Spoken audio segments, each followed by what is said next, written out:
November 25th, I was working as night editor when the PD squawk box went crazy about a wild brawl at Colonel Sanders in Van Nuys. The police were tightening a noose around a suspect.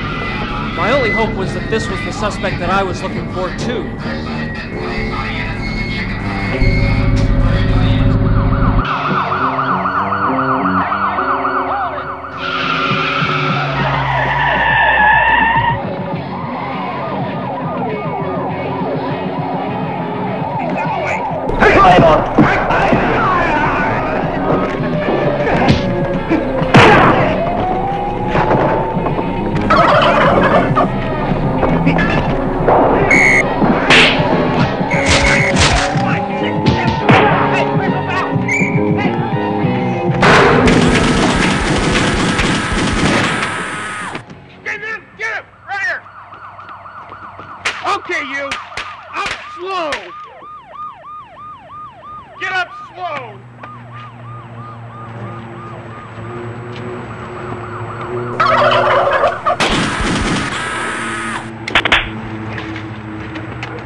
Thursday, November 27th, 8 a.m., and things were really rolling.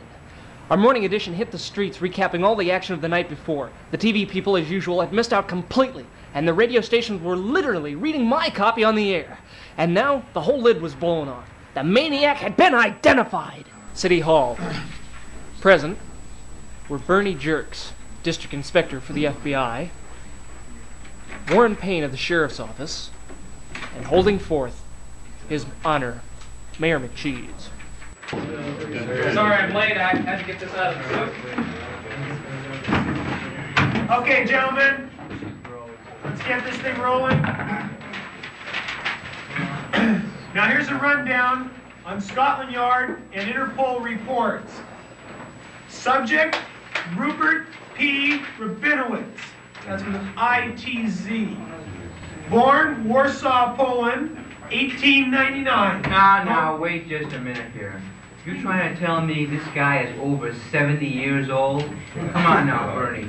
You boys have come up with the wrong man. Like hell we have. These facts have been triple checked and confirmed. Now, I've been up all night and I'm pretty damn tired. All right. Do you want them or not? Just take it easy. Let's hear it. All right. Rabinowitz's father died in 1923. He left somewhere between $75 and $100 million. At this time, Rupert began to travel, and he became well known throughout Eastern Europe as a lover of nightlife. Well, we don't have a lot more on him before World War II. However, Scotland Yard reports that he turned up in England just in time for the German Blitz.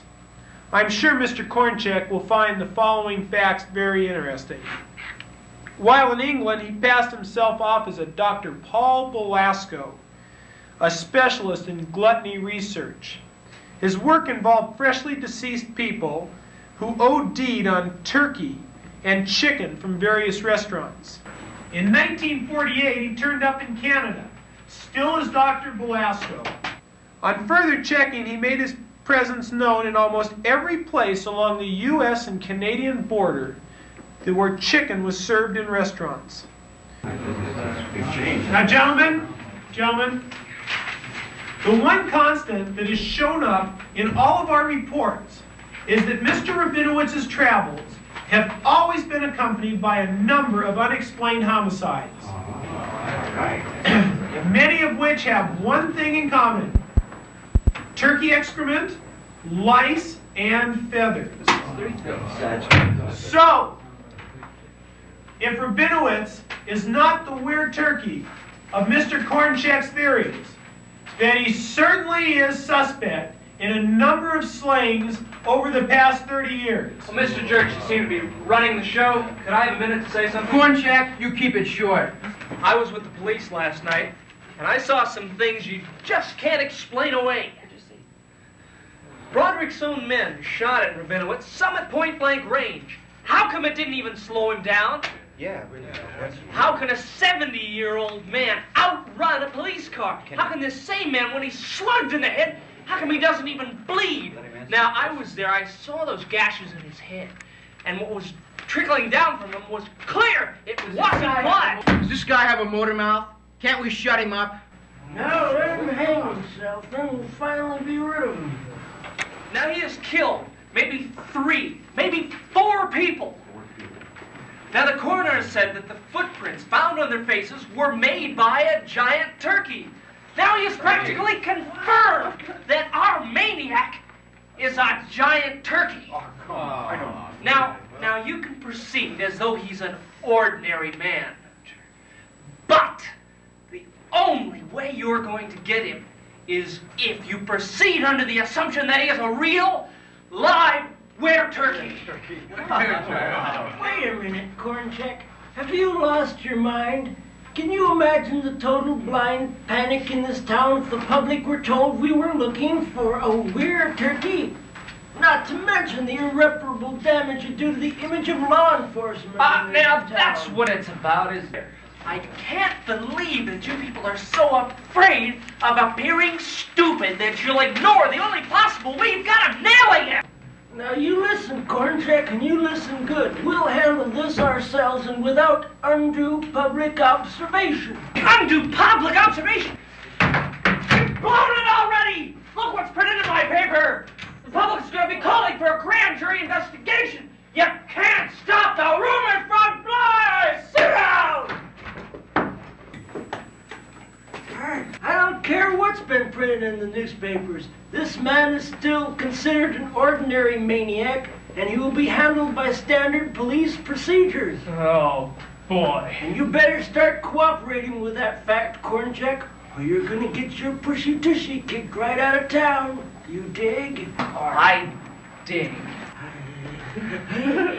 All right. But remember, the next time you blow it, who's got the answers? Okay. What's happening? What do you got? Okay, who ordered the ham and cheese on rye and the roast beef? What did you want?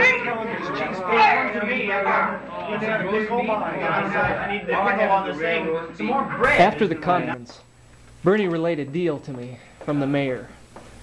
I finally had them where I wanted them. If I was right, I would get exclusive rights to the story. If I was wrong, it meant leaving town. But I knew I was right, and they knew I was right. I'll take Manhattan, the Bronx and Staten Island too. Watch out, you great big red apple. Karl Kornchek is coming back.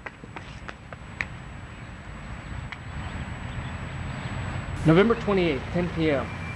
Despite the helicopters, the Highway Patrol, Broderick Crossbody, the Sheriff's Department, the LAPD, Interpol, the United Network Command for Law and Enforcement, the British Secret Service, despite the blocking of every major road and highway, despite the mass coverage of Los Angeles by every available policeman from every police department throughout the world, Rupert P. Rabinowitz was still at large. How could a 7-foot-tall turkey blend into the city? I was the only one asking that question. But I had to find out first.